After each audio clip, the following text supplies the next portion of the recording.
It is your Classic Metal Show right here on the ClassicMetalShow.com. That's something I don't think I've ever played on the Classic Metal Show before. It's something I'm going to bet this guest that played on it has never actually heard back before. That is an acoustic version of Stigmata that I personally was part of the recording of back a million years ago, it seems like now, when Slave to the System was playing in Cleveland, and we had them in for a special extreme session on when I was hosting the Metal Show. And, of course, that guy that's singing right there and playing a little guitar is Damon Johnson of basically every band you've ever heard. So, Damon, how are you, man? That's the greatest intro I've ever heard, Chris. That blows my mind, man, that you have an acoustic version of Stigmata. I indeed remember us recording that. Bro, that is epic. Well, that is totally epic. I'd be glad to send you the 5 tracks if you want them. So you are going to send me those 5 tracks, youngster. That's great, man. Thank you. I'd love to have that. Excellent. How are you doing, Chris? Good, man. Very good. But seems like I'm not doing as good as you are now, man. It seems like you have found a nice, little bit more permanent home than you've had in a while with the band, with the bands, I guess, because the way I understand it, Thin Lizzy is still sort of an entity on some level as well. But the record that we're talking about today is the Black Star Riders, the brand new one called The Killer Instinct. And I got to start by telling you, man, this thing is a lot of people are going to tell you All Hell Breaks Loose. This is like the sequel. I don't think it's the sequel. I think it's the improvement personally. And I'll get to why, but there's a lot of things on this that are just different and show a lot of growth in you guys as a band. Do you agree? Chris, I do agree, and it's really cool when we can have someone else articulate that, to where we don't have to do that. I mean, I used to get so sick of hearing bands say that. It was almost like just a standard soundbite. Oh, the new record is an evolution. Oh, the new record is a progression. Mm-hmm. And I said to the guys and even to my wife, I'm like, you know what? I'm just not going to say that. It should any next record should be a progression, really, for any artist. So to get feedback like that from you, Chris, where you're saying you can totally hear the difference, you hear it in the songs, you hear it in the sonic quality, and that's really gratifying for me and for all the guys in the band, man. I appreciate that. Excellent, man. Well, before we talk about the Killer Instinct, let's go back a little bit to All Hell Breaks Loose. Obviously the dust is settled and there's a new record, and you guys have been through, everything, the touring cycle, the press cycle, everything that came with that, which I have to assume was very hectic because of I have to assume, and tell me if I'm wrong, but the bulk of everything you went through with the first record was, is it Thin Lizzy? Is it not Thin Lizzy? Should it be Thin Lizzy? Should it not be Thin? Everything was Thin Lizzy. I think this record now I think the last record proved that you weren't Thin Lizzy necessarily, although you respected it and obviously took influence from it, where this record is the one that allows you to be the Black Star Riders. Does that make sense? Makes a lot of sense, man, and we certainly feel that way ourselves. In essence, we feel as if this is the debut Black Star Riders album. You know what I mean? Mm-hmm. Because without a doubt, man, all but literally one song on All Hell Breaks Loose was written under the pretense that we were going to make a Thin Lizzy record. Sure. And, people still debate, what does it mean to sound like Fleetwood Mac? What does it mean to sound like Guns N' Roses? What does it mean to sound like Thin Lizzy? Well, Thin Lizzy was just one of those bands, as you know, that really had an identifiable style. Mm-hmm. A lot of it had to do with Phil's phrasing and the lyrics, his storytelling, obviously the harmony guitars. I mean, Thin Lizzy owns a big chunk of that real estate in rock music history, man. So, sure. It's fun for us to be able to dip into that and use those influences outwardly and proudly and say, yeah, we are the 21st century version of Thin Lizzy, and we're going to make some new music. But we've never wavered, Chris, that we believe that we made the right decision to change the name, call it a new thing. Ricky is far too great of a frontman in his own right. Mm-hmm. The songs that he brings to the table and that he and I write together are quality songs, man, and they're allowed to stand on their own now under this name. But there was no doubt that there was some anxiety, there was some doubt, there was some uncertainty, like, man, is anybody even going to care? So right. The fact that All Hell Breaks Loose was received as well as it was incredibly exciting. And then when we knew it was time to start writing for the next record, there was tons of pressure that existed previously that was completely gone. Sure. And now you mentioned Ricky, and that was one of the things I wanted to point to. It seems that Ricky, how am I going to put it? Ricky was definitely a great fit for the Phil songs, for the Thin Lizzy. I mean, he's a dead ringer in a lot of cases, and I've seen the show as well, so he does it fantastically. But it seems like on the Killer Instinct, I don't know if it was on purpose or the way you guys all wrote together or what, but it seems like he went in some very different directions than he has done previously with the band. And, I'll point to a song like Soldier Town, which just has some very unique, different phrasing elements to it from him that he didn't do at all on the last record. Did he try to expand this time, or is it just the way it all developed? I think it really just kind of developed that way. I know that a lot of people, certainly some of the critics, they're like, oh, well, this guy is trying to sound like Phil Lynott. Mm-hmm. And he's just not. Right. People have to remember that Ricky is an Irishman himself. He's from Belfast, Northern Ireland. Mm-hmm. There's a giant similarity in the way he and Phil enunciate words and say certain phrases. And when you add to the fact that Ricky was such a fan of Thin Lizzy, as I was, and as Jimmy was, you're excited, man, to kind of celebrate finding yourself in a band with Scott Gorham, who sounds like Thin Lizzy every time he picks up the guitar. Right. You know what I mean? Sure.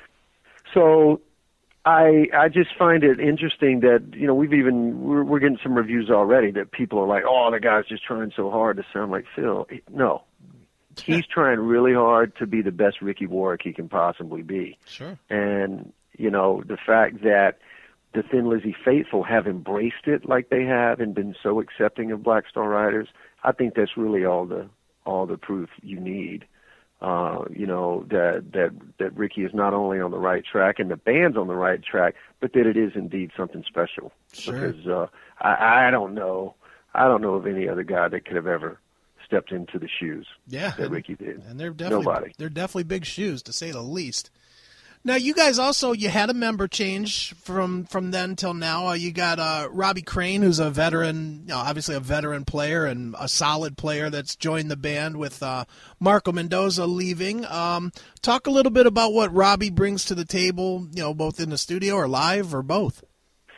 Well, almost like the obvious statements that you make about, that we would make about the progression of the record or the evolution of the band. I'm absolutely going to tell you, Robbie was the perfect guy, but he just is, Chris, that guy, to have someone else come in that brings so much experience, not just touring experience, but studio experience, record making experience, even promoting experience. Sure. I couldn't be happier, and I know I speak for the other guys in the band. I had met Robbie a couple times through the years, but never really had a handle on, what a badass he is as a bass player, man. Not just in how he plays, but in the tone that he gets. It was so much fun to be in the studio and watch he and Nick work together on this bass tone, man, that rivals something somewhere between, Geezer Butler and Lemmy. With some Geddy Lee Taurus pedals thrown in there. I mean, it was just insane, Sure. And, he's in a lot of ways, man, with all due respect to Marco, who we love, and he's our brother and always will be. But Robbie's almost a better fit in a lot of ways, man. He wears that bass low. He's mean, just the whole spirit he brings to it. And, we're so fortunate to have him be a part of this thing now. Definitely. Now let's talk some Damon Johnson questions that I've had for a while that I need answered. You have written for such a wide array of people, and there's probably not two people on this planet can say that they wrote for Skid Row and Stevie Nicks. There's just not. When you write songs, what kind of focus do you have when you write them? Do you write thinking, well, I'm going to sell this song, or I'm going to keep this song, or I'm going to use this for my band? Or do you just write whatever comes out and then try to find a place for it? It's a great question, brother. All I can tell you is that every time I sit down to write, and I've been this way since I started Brother Kane over 20 years ago, but I learned from a songwriter that has always inspired me, kind of from my home area in Alabama, that, hey, man, if you just try and write something timeless, not trendy, but just try to write something timeless, and what that means is you just don't spend any time getting caught up in technology. Well, we need this 808 bass drum sound, or we need this processed guitar sound like so-and-so used on their hit single on the radio right now. Right. No, man, an acoustic guitar and something to say. That's all it is, man. And any time I've ever written on my own or co-written, that's generally the vibe that we go for. So the irony is that the Stevie Nicks song was written for myself. Okay. It was a story I had written basically about my soon-to-be new wife, and I co-wrote it with a talented man in the form of John Shanks, who I'd written some Brother Kane stuff with. Okay. And, man, we just came up with a good song that day. Well, on a fluke, he sent several songs over to Stevie's management, who was looking for an outside song to complete her album. And, I just felt like we won the lottery, man, when she said, "Ooh, I like this song a lot." And, she wanted to sing the melody exactly like I wrote it, and the words just like they were written, and incredibly flattering. And then, in the case of Skid Row, I mean, those guys are just my bros. Okay. We could have been in the same band together. So exciting for me to get a phone call from Rachel to say, "Hey, man, Snake and I are going to be in Atlanta writing. We'd love for you to come over and chip in." And, I didn't hesitate, man, because I knew it would be exactly what it was, which was a good time and a lot of fun. And it was so easy to work with those guys. Definitely. Now, another one that you've worked with and you worked on is what fans like me cannot fathom, that this record has not been released and is not going to be released. Tell me about the Damn Yankees record that never came out but that you worked on. Are the songs bad? Is that why it's not coming out? I mean, it doesn't make sense that it's not out. You know what? The songs are not bad. It's ironic you're asking me this question because one of the guys that was involved in the making of that record just sent me a partial audio file of one of the songs, and it just made me chuckle, man, because I was like, wow, that sounds really good. Right. It's a shame that never saw the light of day. It was a combination of a lot of things, bro. At that point in time, they had brought me in because Tommy Shaw had just acquired the rights to the name Styx. Okay.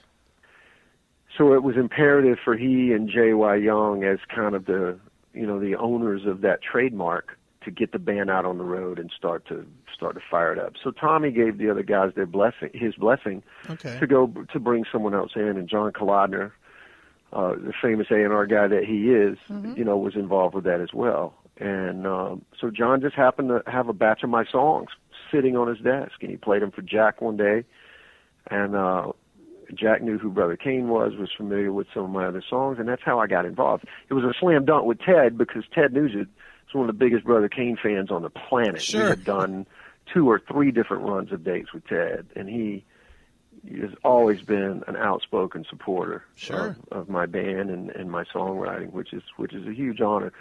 So, all those boxes were instantly checked, like, okay, well, this makes a lot of sense. But when I got involved, they needed some more material, and we co-wrote some stuff. And, man, look, I'm a really good songwriter. I don't sing like Tommy Shaw. Mm-hmm. I don't write like Tommy Shaw. Right. I sing and I write like Damon Johnson. Right. The songs that I wound up singing on and contributing to were all quality tunes, and I know that Jack and Ted and even Tommy himself would agree with that, because he got involved at the end, came in and sang some background vocals and all that. Okay. I just think there was a rub. There was a rub between some of the guys in the band and the producer, and then when we got the mix, the mix just left everybody really flat. Okay. And I just think everyone just felt a little exasperated at that point. And by that time, the summer had started. Ted had to get back on the road and do his Ted Nugent dates. Right. Jack had to get back on the road and do his Night Ranger dates. And everybody just sort of agreed to step back from it and reconvene later, and we just never reconvened. And you're still waiting. Yeah, in a lot of ways, man, it was probably in my best interest that didn't come to fruition, because I would always be compared to some other situation. Much like if we'd have made a Thin Lizzy record and called it Thin Lizzy. Right, sure. You know what I'm saying? It's just hard to live up to that, and especially now that things have changed so much in the music business, as we all know, Chris. Mm-hmm. But man, I'm so grateful for the experience and humbled by just being a part of it, and I'm in close contact with all those guys to this very day. And I'd love for that thing to see the light of day. Maybe it will. Yeah. Maybe it will. No, with any luck, even if they don't call it Damn Yankees, if they just call it, Johnson, Nugent, and Blades, that'd be fine. I think there's just so many fans that want it. A couple songs have seen the light of day. There's a song that Jack and I wrote called "We Are the Ones," which is really badass, man. And Jack put that on his solo record that came out. That thing's been out a while, man, 6 or 7 years ago. Wow. And then there was another song that Ted had the title for, and it escapes me right now, Chris, but Ted put that song out in addition to a couple that he put together for his solo album. Okay. So, yeah, man, it was cool. Excellent. Well, dude, swinging it back to Black Star Riders, new record getting ready to come out, comes out next month. What does the year look like for you? Is it heavy touring or not heavy touring or what? It's kind of medium touring. Okay. Is how it's shaping up, Chris. We very much would love to hit the ground running in the United States, as I know there's this big run that we're going to be doing in the UK. It's a co-headlining tour with the band Europe. Okay. Which is going to be a lot of fun, man. We share the same management with those guys, and we've done several festivals with them already. Sure. And it's a great package, man, because both bands have new records coming out at the same time, and it's going to be a lot of fun. We're trying to put some dates together with that package in America, probably around the middle of April, middle or late April. And then, shortly after that, man, it comes festival season, and there's a ton of stuff in Europe that we're already a part of, and our men behind the scenes are trying to put some stuff together for some U.S. dates, festival dates as well. So we're, we know we made a good record, buddy, and there's a lot of good songs there. The reaction's been really positive, which we're certainly grateful for. So, man, I just don't see any reason why we can't be out there grinding it and playing as much as we want later in the year. So definitely be looking for that. Very cool, man. Well, for people that haven't been following along, the new record from the Black Star Riders is called The Killer Instinct, and it is an absolutely great record. So go get it, go buy it, don't steal it. And Damon, before I let you go, as a tradition, we always ask the artist to pick the closing track for the interview and maybe tell us a story about it. So what would you like us to wrap the interview up with? Oh, spectacular, man. I would love for you to play a track.